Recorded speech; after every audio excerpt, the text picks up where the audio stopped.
பெருமைக்கெல்லாம் விளங்கக்கூடிய தருமன். அந்த தருமனை பெற்ற தாய்தான் என்னுடைய தாய் காவல.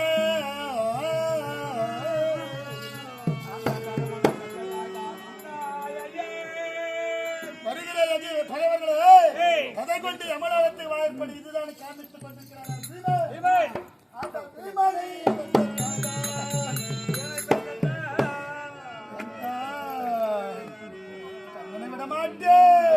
கொண்டு விடுவேன், வென்று விடுவேன் என்று வருகின்றார்.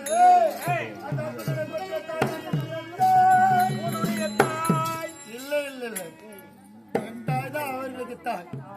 என்னை பெற்ற பிறகுதான் அவர்களை பெற்றோம். நீங்கள் என் தாயா குந்தமாதேவி. ஆமா, இதற்கு முன்னாடி நீ கேட்டிருந்தாலும் இந்த கேள்விக்கு பதில் சொல்லி இருக்க முடியாதுப்பா. முடியாது, எனக்கே இப்பதான் தெரியும்.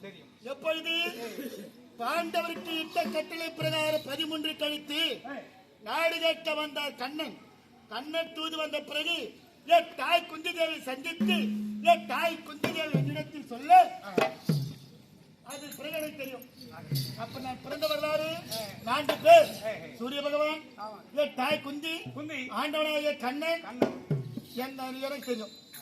புரியுதா? 4 பேர் மட்டும். இப்ப கேட்டதுனால சொன்னேன். இது முன்னாடி கேட்டிருந்தா அது கூட பதில் சொல்லி இருக்க முடியாதுப்பா. ஏன்னா எனக்கே தெரியாது என் தாய் என்று யார் என்று. எவ்வளவு மனவேதனை. புரியுதா?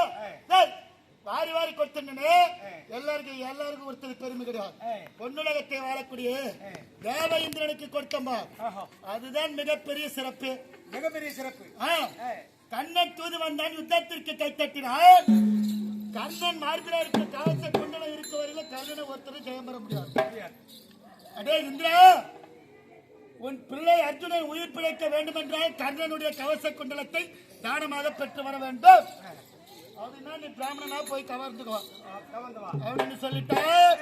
சரி, இந்த வார்த்தை கேட்டு தேவேந்திரன் புறப்பட்டார். எங்க அப்பா ஆசிரியரா வந்து சொல்றார், அடே கர்ணா, அப்பா சூரிய பகவான் பேசுறா. அர்ஜுனன் இந்திரன் பிள்ளை, நீயோ சூரியனுடைய பிள்ளை, எனது பிள்ளை.